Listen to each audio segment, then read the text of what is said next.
Bele a nulla, azt tudom.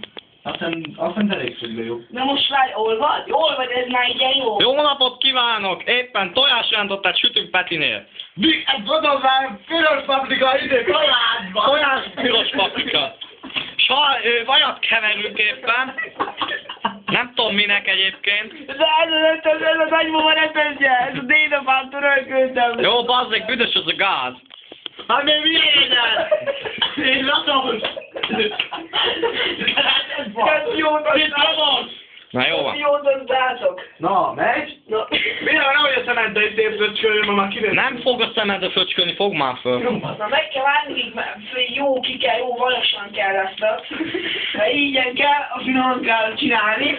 Mert aztán a falun aztán úgy szeretik a lánykák megenni. A jó vajas. Őket tényleg így kell.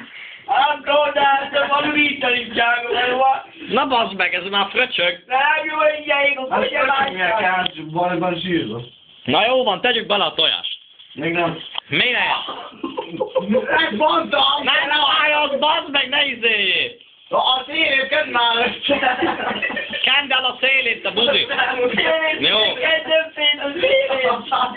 A sarkát, akkor mondom úgy.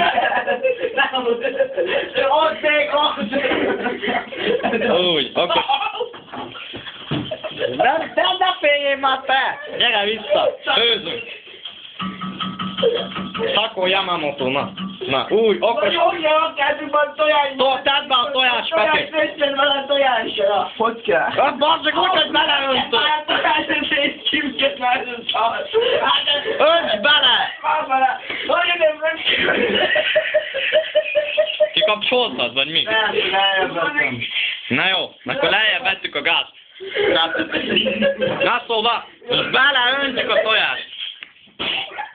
Jó csináljuk? Jó, na, akkor most a gázt csináljuk föl. Hát jó lesz egyébként, szerintem jónak néz ki. Fölvesszük a gázt, te meg elmész a picsába innen. Fő egyébként? Adják kicsit izé. Hát azt mondtam, hogy elég lesz egy kicsit, mert 3-as számozás. Na bazd meg. Meg kell még a szélét kicsit megköpni, és akkor úgy beljebb kell tolni. Jó, Ez csinálj. itt recsegni fog, nem? Szerintem a Gergő majd mennyi hát. Nem kell, jó az ott. Jó az neki, jó. Na szóval. De, paprika. Jó napot kívánok! Ez volt az első rész a főzésképből.